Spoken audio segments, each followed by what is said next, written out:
नमस्कार, मैं ज्योति सांगवान और आप देख रहे हैं खबरें अभी तक। आज एक बार फिर से कोरोना को लेकर बात होगी, क्योंकि कोरोना की दूसरी लहर डरा रखी है।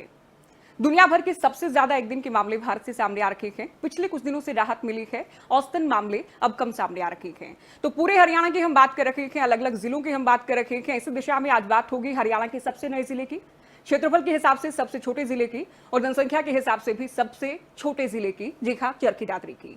चरखी दादरी के उपायुक्त से हम जानेंगे किस तरह की स्थिति है कोरोना को लेकर, किस तरह के कदम उठाए गए हैं, मामलों को लेकर क्या तस्वीर बन रही है चरखी दादरी की। चरखी दादरी के उपायुक्त हमारे साथ हैं राजेश जोगपाल जी। सर, बहुत स्वागत है आपका। जोगपाल जी, सबसे पहले हम जानेंगे क्या स्थिति है चरखी दादरी की, कोरोना के आधार पर हम बात करें। जोगपाल जी, सबसे पहले आपसे ये जानेंगे दूसरी लहर को लेकर क्या स्थिति है जिले के। दूसरी लहर को लेकर चरखी दादरी में केसेस हमारे बहुत ही कम आए हैं। बाकी जिलों से हम कंपेयर करें तो करीबन 3200 के करीब केस हमारे आए हैं और आज की तारीख में करीबन 253 केस हमारे एक्टिव हैं, जो कि स्टेट में सबसे कम हैं और स्थिति अब लगभग सामान्य से और काबू में होती हुई दिख रही है हमें। पिछली लहर की अगर बात करें, कितना अलग आप देखते हैं इस लहर को? क्योंकि पिछली लहर में लोगों में डर भी था, बहुत सी बातों को सीरियस लिया गया, लॉकडाउन की बात करें, बाकी बंदिशों की बात करें, लेकिन इस बार लगा कि लोगों का कोरोना को लेकर डर निकल गया है। पिछली लहर में यहाँ पे करीबन 1500 के करीब केस आए थे, 1513 केस यहाँ पे आए थे। लेकिन पिछली लहर में जो लॉकडाउन था वो बहुत ही इफेक्टिव था और टोटल लॉकडाउन था। और इस बार जो लॉकडाउन है काफ़ी बाद में लगा और एक डर जो पिछली लहर में जो लोगों में था, इस बार वो डर बिल्कुल भी नहीं था, चाहे कोई भी उसके कारण रहे हों। तो उस वजह से जो लोग फेस्टिवल्स में, शादियों में काफ़ी ऑर्गेनाइज हो रहा था, उसमें काफ़ी गैदरिंग्स हो रही थी। तो लगभग जो डर नहीं था और जो गैदरिंग्स हुई, उसके कारण जो केसेस हमारे पिछली लहर के से मुकाबले में डबल हुए। जी, छोटा डिस्ट्रिक्ट होने के नाते किस तरह की आसानी आप लोगों को रखी या कोई चुनौतियां भी रखी? छोटा डिस्ट्रिक्ट होने के नाते सबसे पहले तो ये रहा कि हमारी पॉपुलेशन कम है, तो जो इन परसेंटेज में जो पॉजिटिव केसेस आएंगे वो कम आएंगे। हमारा मेनली जो ज़िला है वो एक ग्रामीण ज़िला है, जिसमें 87% पॉपुलेशन गाँव में रहती है और 13% शहर में रहती है। और इसी अनुपात में पॉजिटिव केसेस और डेथ्स इसी अनुपात में रही हैं। और दादरी क्योंकि डिस्ट्रिक्ट हेडक्वार्टर है, तो यहाँ पे आसपास के गांव से लोग आते थे और हमने सबसे पहले यही कोशिश की कि कैसे मास्क की कंप्लायंस और कैसे सोशल डिस्टेंसिंग को इन्फोर्स किया जाए। तो करीबन हमने मार्च में ही अपनी ये कोशिश शुरू कर दी थी और रेड क्रॉस के माध्यम से करीबन 150-200 हमें वॉलंटियर्स जुड़े, जो कि शहर में मार्केट प्लेसेस में जाके, बैंकों में जाके मास्क कंप्लायंस और जो सोशल डिस्टेंसिंग वो एक्चुअल में वहाँ कराते थे।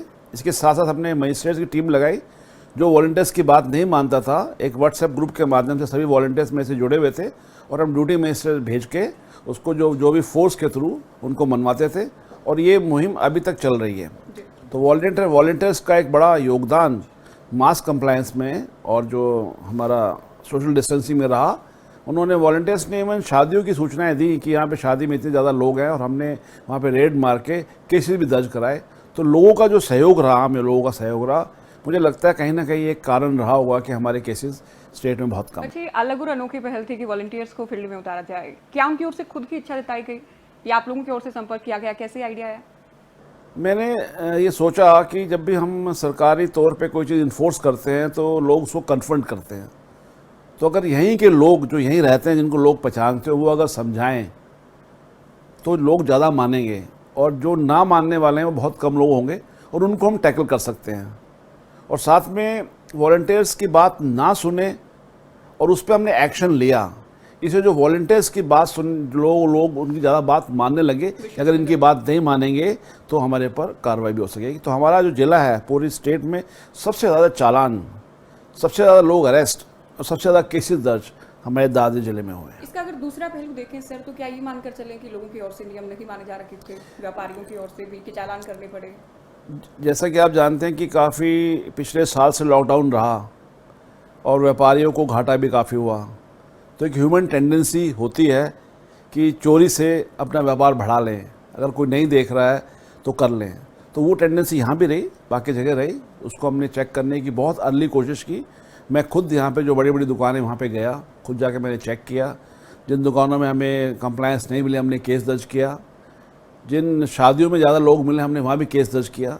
तो कहीं ना कहीं जो हमने एक्शन लिया इन्फॉर्मेशन के हिसाब से, उसके बाद ये बहुत कम होना शुरू हुए। अच्छा, शिकायतों को लेकर कौन कौन से मंच ऐसे रखे जो कि आज की अगर बात करें कि डीसी साहब से कांटेक्ट कर सकते हैं और उसी कांटेक्ट के आधार पर वो रिस्पॉन्ड भी करेंगे? शिकायतों के बारे में एक तो मैं लोगों को बहुत एक्सेसिबल हूँ। कोई भी व्हाट्सएप पे मुझे मैसेज भेज सकता है, कॉल कर सकता है, मेरे लैंडलाइन पे दफ्तर में कॉल कर सकता है, घर पे कॉल कर सकता है, इवन ट्विटर के माध्यम से कॉल कर सकता है। तो एक्सेसिबिलिटी इतनी हमारी है सभी ऑफिसर्स की इस ज़िले में कि जो भी हमें शिकायत मिलती थी हम तुरंत उस पर कार्रवाई करते थे। और जब शिकायत पे कार्रवाई होती है तो प्रशासन की जो विश्वसनीयता होती है, लोगों का ट्रस्ट हमारे में बढ़ जाता है और वो शिकायतें और आनी शुरू हो जाती हैं। तो कहीं ना कहीं हमारी एक्सेसिबिलिटी जो पब्लिक को थी वो भी एक कारगर साबित हुई इस लहर को रोकने में। शहरी इलाका काफी कम है, हालांकि ग्रामीण पर भी हम आएंगे। शहरी लोगों को समझाना कितना मुश्किल था? दोनों ही लोगों को समझाना मुश्किल है, शहरी और ग्रामीण, इसमें कुछ नहीं है। क्योंकि कोरोना काफ़ी कम लोगों को, परसेंटेज लोगों में ये सीरियस होता है, तो ये स्वाभाविक था कि लोग इसको एक सीरियस बीमारी ना माने। जब ये दूसरी वेव में जब फैल गया, जब लोगों ने देखा कि उनके पड़ोस में उनका जानने वाला, उनके दफ्तर वाला कोई ना कोई बीमार हो गया और आईसीयू में या डेथ हो गई है, तब लोगों को इसकी ग्रेविटी समझ आई। और जब इसकी ग्रेविटी समझ आई तब लोगों ने जो सोशल डिसिप्लिन है, जो सोशल डिस्टेंसेस का और जो मास्क पहनने का, उसको उन्होंने मानना शुरू कर दिया। तो ग्रामीण इलाकों में भी आप गए, क्योंकि आपने बताया कि 85% से ज़्यादा यहाँ पर ग्रामीण इलाकों में हम गए। ग्रामीण इलाकों में हम गए, लोगों को समझाया, क्योंकि एक तो सरपंच अब नहीं रहे तो थोड़ी सी दिक्कत हमें इस वजह से हमें ग्रामीण इलाकों में आई। लेकिन हमने अपने पटवारी, ग्राम सचिव और लंबरदार के माध्यम से गाँव में गए, ठीकरी पारा हमने लगवाया और ग्रामीण इलाकों में भी जाके हमने कोशिश की कि लोग सोशल डिस्टेंसिंग ना करें। हालांकि मास्क की कंप्लेंट ग्रामीण इलाकों में इतनी नहीं रही और यही एक कारण है कि जो ग्रामीण क्षेत्रों में इन्फेक्शन बढ़ी, क्योंकि जैसे दिल्ली में लॉकडाउन लगा या और जगह लॉकडाउन लगा तो लोग जो हमारे गुड़गांव में काम करते, दिल्ली में काम करते थे, वो सडनली वापस अपने घरों में आ गए और इस कारण जो ग्रामीण क्षेत्रों में हमारी जो है इन्फेक्शंस बढ़ी और ख़ासकर जो रोहतक से हमारे लगते ज़िले हैं, जो गाँव हैं, वहाँ पर ज़्यादा हमें इन्फेक्शन मिली। हालाँकि उनका एक नंबर बहुत बड़ा नहीं है, लेकिन विद इन डिस्ट्रिक्ट देखें तो नंबर बड़ा है। जी। साथ ही ग्रामीण इलाके की चूंकि हमने बात की, जो लोग एक साथ हुक्का पीते हैं, जो एक साथ दोपहर में बैठते हैं, चौक चौपाल पर बैठते हैं, भाईचारे के नाम पर एक दूसरे के घर जाते हैं, उन्हें कैसे रोका गया? इस कल्चर को कुछ देर के लिए ही सही, कुछ समय के लिए कैसे खत्म किया? लकीली क्योंकि मैं एक्सेसिबल हूँ तो मुझे ट्विटर पे, व्हाट्सएप पे लोग मैसेज भेजते रहे और हमने जाके अपने फोर्स मजिस्ट्रेट्स को भेज के उनको हटवाया भी। तो जब लोगों को ये लगने लग गया कि भाई हमें इसकी सूचना मिल जाएगी तो लोगों ने वो छोड़ दिया और हमारे जो पब्लिक रिलेशन के माध्यम से भी हमने कई मैसेजेस जो है वो हमने ब्रॉडकास्ट कराए, उन्होंने मैसेजेस दिए लोगों को। और इवन शहर में भी जैसे टैक्सी स्टैंड, ऑटो स्टैंड है, रिक्शा स्टैंड है, वहाँ भी लोग इकट्ठे बैठते थे, उनके जो तख्त लगे होते थे तो हमने उनको समझाया और उनके तख्त भी वहाँ से हमने हटवाए। तो कोशिश की इकट्ठे लोग ना बैठे। जी। लॉकडाउन को लेकर आपने भी शुरुआत में कहा कि इस बार बहुत राहत रियायत दी गई है सरकार की ओर से। किसानों की बात करें या फिर कोई दवा लेने जाएगा, कोई खुद अस्पताल में जाएगा, किसी का परिजन बीमार है, तो क्या इससे भी मुश्किलें आप लोगों के सामने रखी, क्योंकि सबके पास अपना कारण था? लॉकडाउन में दादरी में हमने लॉकडाउन को काफ़ी सख्ती से इम्प्लीमेंट किया। एक तो लॉकडाउन में कोई भी नॉन एसेंशियल काम के लिए बाहर जाना बिल्कुल बैन था, तो हमने ये पूरी कोशिश की पुलिस के साथ मिलकर कि नॉन एसेंशियल काम के लिए कोई ना आए। और जब बाज़ार बंद होने के बाद तो हमारा यहाँ टोटल लॉकडाउन था और गाड़ियों का प्रवेश शहर में और बाकी जगह वो बिल्कुल हमने बंद किया हुआ था। और जो परमिटेड जो शॉप्स थी उसमें भी हमने कोई डिले नहीं किया। अगर 12 बजे तो 12 बजे हमारे ड्यूटी मजिस्ट्रेट्स पहुँच गए और 12 बजे उसको बंद करा दिया। तो लॉकडाउन की इफेक्टिवनेस हमने इस ज़िले में काफ़ी बरकरार रखी। लॉकडाउन को लेकर चूंकि एक्सटेंड किए जाने का फैसला भी लिया जा चुका है सरकार की ओर से, तो एक बार आपकी जुबानी जानेंगे कि जिलावासी क्या कुछ सेवाएं वो हैं, कौन से प्रतिष्ठान वो हैं और कितने समय के लिए, क्या सीमा निर्धारित की गई है खोलने को लेकर? अभी हमने यहाँ पे जो सरकार के आदेश आए हैं उसमें सुबह 7 बजे से लेकर 12 बजे तक जो शॉप्स खुलेंगी और उसमें उन्होंने ये कहा था कि ऑड और इवन थोड़ा इम्प्लीमेंट करना मुश्किल, तो हमने यहाँ पे लेफ़्ट और राइट कर दिया कि लेफ़्ट की शॉप खुली रहेंगी एक दिन और राइट की दूसरे दिन खुली रहेगी। तो करीबन दवाइयों की दुकानों को छोड़ के, नर्सिंग होम्स को छोड़ के ज़्यादातर दुकानें 12 बजे तक के बाद, हम 12 बजे से पहले बंद हो जाती हैं और 12 बजे बाद किसी को भी खोलने की परमिशन नहीं। सर, टेस्टिंग को लेकर बात करेंगे, क्योंकि पीएम की ओर से भी इस बात का जिक्र किया गया था कि आप टेस्टिंग कीजिए, भले ही केस ज़्यादा हो या संख्या बढ़ी। क्या कुछ स्थिति रखी और करीब कितने टेस्ट किए गए जिले में? टेस्टिंग में हमें थोड़े से कंस्ट्रेंट्स आए, क्योंकि हमारे यहाँ पे दादरी में हमारी अपनी लैब नहीं है। तो हमें जितने भी सैंपल्स थे वो रोहतक भेजने पड़ते थे और स्टेट के और जिलों से भी रोहतक में सैंपल आते थे। तो हमारे शुरुआत में थोड़े रिजल्ट्स हमारे डिले हुए और डिले के कारण हो सकता है कि जो लोग पॉजिटिव हों उन्होंने इन्फेक्शन थोड़ा स्प्रेड भी किया हो, लेकिन बाद में ये हमने जो प्रोसेस है उसको इम्प्रूव किया और हमने ठीक कर दिया और हमारे जो विद इन 24 आवर्स और विद इन 30 आवर्स वो रिज़ल्ट आने लगे।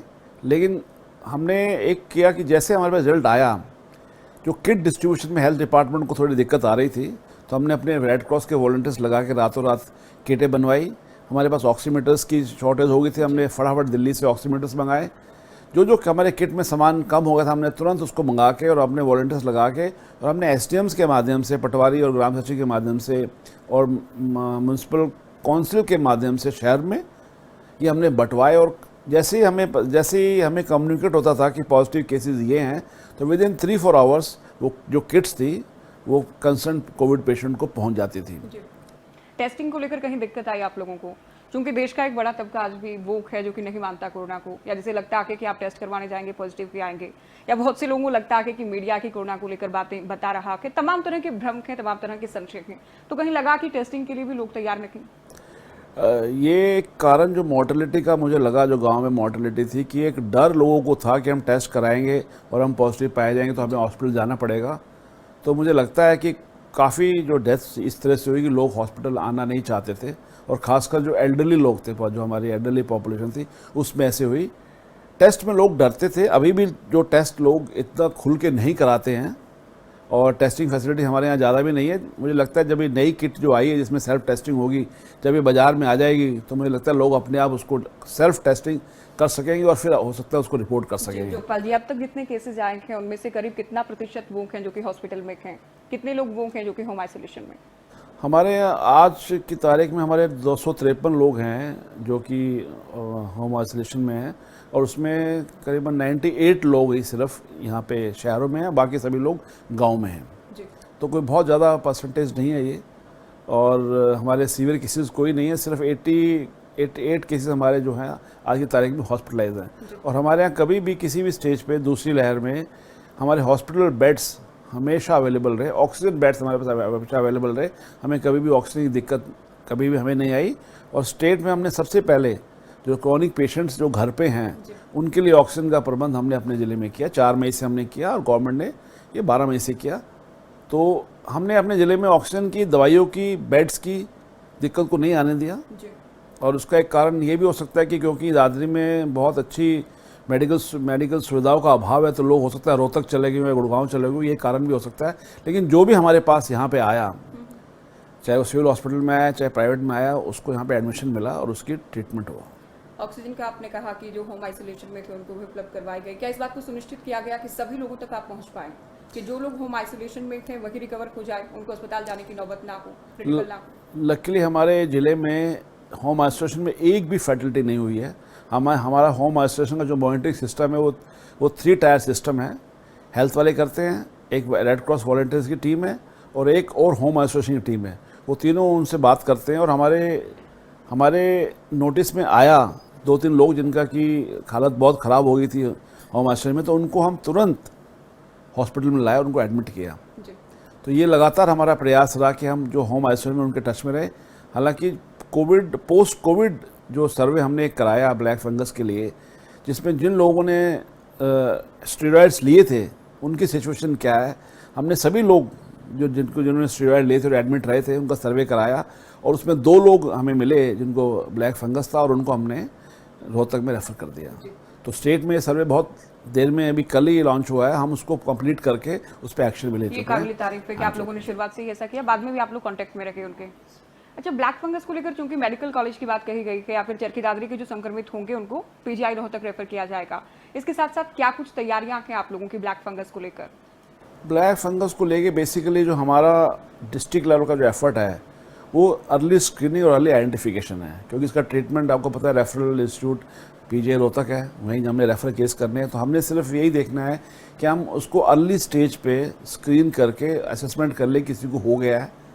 और हमारा एक आईसी कैंपेन कि ब्लैक फंगस के लक्षण क्या हैं, ये हमारी जो टीम है इसने सभी पोस्ट कोविड जो भी लोग हैं गए हैं उनको बताया और उसी की तरह हमें 2 लोग केसेस उसी हिसाब से हमें मिले। जी। तो हमारा एफर्ट सिर्फ ये रहेगा कि हम इसको अर्ली स्क्रीन कर पाएँ, इसको असेसमेंट कर पाएँ और अर्ली रेफर कर पाएँ।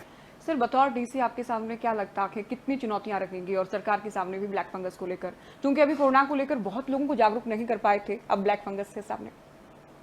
ब्लैक फंगस को लेके मैंने आपको बताया कि जो चुनौती बेसिकली रहेगी, जो दवाइयाँ जो हैं वो थोड़ी शॉर्ट हैं, क्योंकि केसेस बढ़ रहे हैं, उतनी दवाई अवेलेबल नहीं है।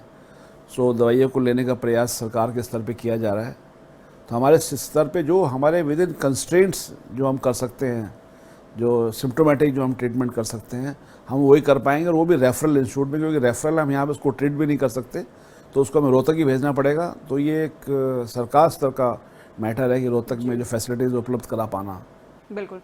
साथ ही कोविड की एक बार फिर से बात होगी, कितने ऐसे हॉस्पिटल्स रखे जहाँ की कोविड का उपचार किया गया और उनमें किस तरह की सुविधाएं रखी? हमारे यहाँ 2 सरकारी क्षेत्र में रहे और 4 हमारे यहाँ प्राइवेट में रहे, तो उसमें कोविड के पेशेंट्स आए और हमने बहुत ही अर्ली जो रेट्स भी कैप कर दिए थे, ट्रीटमेंट के भी और टेस्ट के भी। और हमारे यहाँ शिकायतें भी आईं जी। और एक शिकायत आई कि जो रेट है उससे डबल लिया जा रहा है। हमने उस शिकायत पे एक्शन भी लिया, और केवल एक्शन नहीं लिया, जो जितने पैसे हमने फिक्स किए थे उससे ज़्यादा लिए, उन लोगों को हमने रिफ़ंड भी कराए। तो ये हमने यहाँ पे कोशिश की कि जो भी, क्योंकि हमारे एक ही यहाँ पे टेस्टिंग लैब था, वो स्कैन सेंटर था, तो हमने उसको बंद एकदम नहीं किया, लेकिन जो भी जिससे भी ओवर चार्ज किया था, तो जितना भी ओवर चार्ज किया था वो हमने रिफंड सभी लोगों को रेड क्रॉस के माध्यम से इस कार्रवाई के लेंगे। बाद आप आश्वस्त हैं कि आने वाले दिनों में ओवर चार्जिंग नहीं होगी? आने वाले दिनों में बिल्कुल ओवर चार्जिंग नहीं होगा। अभी मेरे पास कुछ लोग आते हैं कि जिनको नहीं पता था कि रेट एक पर्टिकुलर डेट से इफेक्टिव हुए हैं, उससे पहले की डेट के आते हैं कि ये ओवर चार्जिंग। तो लोगों में सबको पता है कि रेट्स फिक्स हैं और उसी रेट पे लोग करवा रहे हैं, और कोई भी शिकायत है तुरंत मेरे पास डायरेक्टली लोग, मुझे पता नहीं कैसे उनका नंबर उनके पास, सबके पास, तुरंत वो कॉल कर लेते हैं और उस पर हम जो अगर वो सही पाई जाए तो उस पर एक्शन लेते हैं। सर, प्राइवेट अस्पतालों की हमने बात की, ऑक्सीजन की बात करें या रेमडेसिविर की बात करें, कालाबाजारी की खबरें जिले से सामने आई या फिर कोई ऐसी शिकायत नहीं रही? हमारे यहाँ, मैंने बताया आपको, रेमडेसिविर हमारे यहाँ कोई भी कमी नहीं रही, और हमने ना हमारे यहाँ ऑक्सीजन की कमी रही, किसी भी दवाई के यहाँ कोई कमी नहीं रही। बल्कि एक स्टेज पे तो हमने ये कहा था, क्योंकि रेमडेसिविर एक लाइफ सेविंग ड्रग है, तो भिवानी और झज्जर अगर रोहतक को चाहिए और हमारे स्टॉक में और उनके पास नहीं है, तो मैंने अपनी इच्छा जाहिर की कि वहाँ लोग ले सकते हैं, जो हॉस्पिटल ले सकता है रिम्बर्स बेसिस पे, यही मैंने उनको कहा। और दादरी के जो रेजिडेंट्स हैं वो स्टेट में कहीं भी थे, जिन्होंने मुझे कॉन्टैक्ट किया, तकरीबन 4 केसेज मैंने हिसार में, अम्बाला में, कुरुक्षेत्र में और झज्जर में, उनको रेमडेसिविर उपलब्ध कराई वहाँ से कोऑर्डिनेट करके DCCMO से कि उनको भी मिल जाए। तो हमने कोशिश की कि रेमडेसिविर का यूज़ ठीक हो, और अगर हमारे पास स्पेयर है तो हम आसपास दे पाएँ। हालांकि ऐसी सिचुएशन नहीं आई, भिवानी ने एक दिन मांगी थी लेकिन उनको मिल गई थी। तो हमने कोशिश की, लाइफ सेविंग ड्रग है, चाहे वो ऑक्सीजन है, ऑक्सीजन के सिलेंडर्स भी हमारे रेवाड़ी ने मांगे तो हमने रेवाड़ी को भी सिलेंडर दे दिए थे, क्योंकि हमारे पास स्पेयर थे। तो हमने जो लाइफ सेविंग जो चीज़ें थी, चाहे वो ऑक्सीजन है चाहे रेमडेसिविर है, उसको रियल टाइम में शेयर करने की कोशिश भी। जी, वैक्सीनेशन को लेकर भी सर आपसे जानेंगे क्या स्थिति है और करीब कितनी डोज आई है, क्योंकि 18+ जो है, युवा जो है, उनको वैक्सीनेट किया जा रहा है? हमारे यहाँ पे करीबन जो टारगेट दिया गया 3.5 लाख का, तो करीबन 1,40,000 जो वैक्सीनेशन है वो हो चुकी है, 40%। तो स्टेट में कहीं ना कहीं तीसरे चौथे स्थान पे हमारी वैक्सीन हो चुकी है। और हम बाकी भी, क्योंकि अब तो वैक्सीन सप्लाई का इशू है, अब कोई इशू नहीं है। पहले लोग नहीं आ रहे थे फर्स्ट फेज़ में, और अब लोग ज़्यादा आ रहे हैं और सप्लाई थोड़ी कम है। तो सप्लाई जैसे हमारी आती रहती है, हम वैक्सीन करते रहते हैं। हमने अपने ज़िले में एक पर्सन विद डिसेबिलिटी के लिए भी स्पेशल वैक्सीनेशन कैंप हम सैटरडे को लगाएंगे, कि सैटरडे को पूरे ज़िले में हमारे सभी CHCs में, सभी PHCs में और कुछ गाँव में जो पर्सन विद डिसेबिलिटी है उनके लिए केवल वैक्सीनेट किया जाएगा, उनको वैक्सीनेट किया जाएगा। और हमारी बसेस जो गांव से उनको लाएंगी CHC और PHC में, और हम कोशिश करेंगे कि हमारे करीबन 3500-4000 करीब लोग हैं वो, और वो एक बहुत ही वल्नरेबल पॉपुलेशन है और उनकी इम्यूनिटी बहुत लो है। तो हमने कोशिश की है कि कहीं ना कहीं वो लेफ्ट आउट रह जाते हैं, कि लोग जो एबल बॉडीड लोग हैं वो खुद जाके अपने आप को वैक्सीनेट कराते हैं और कहीं ना कहीं उनको नेगलेक्ट कर देते हैं। तो हमने कोशिश की है कि उनको भी हम प्रोएक्टिवली उनको भी वैक्सीनेट सर, आखिरी सवाल, किस तरह से हमारे दर्शकों को, साथ ही चरखी दादरी वासियों को आप ये सुनिश्चित करवाएंगे, ये भरोसा देंगे कि आप सेफ हैं, क्योंकि आपके DC लगातार डटे हुए हैं और कोरोना को कंट्रोल भी कर लिया गया है लगभग? मैं तो ये सभी दादरी वासियों से अपील करना चाहूँगा कि सबसे बड़ी सेफ्टी आपने खुद रखनी है।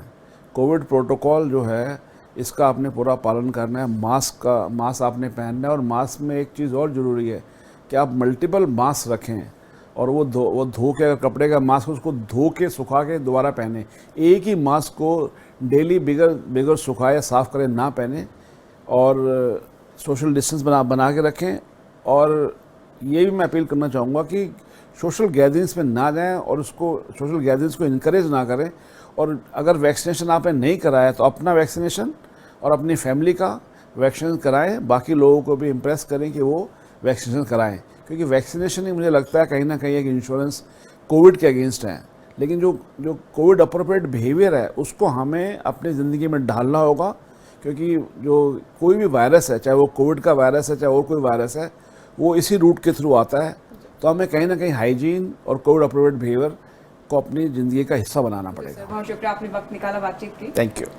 तो चरखियादरी में कोरोना को लेकर क्या हालात हैं, किस तरह की तस्वीर बन रही है, ये आपने जाना। चरखियादरी की डीसी की जुबानी स्थिति कंट्रोल में है, इस बात का भरोसा दिया गया कि स्थिति कंट्रोल में ही रहेगी, ये भी इनकी ओर से दावा किया गया है। इसी के साथ दीजिए इजाजत और देखते रहिए खबरें अभी तक। नमस्कार।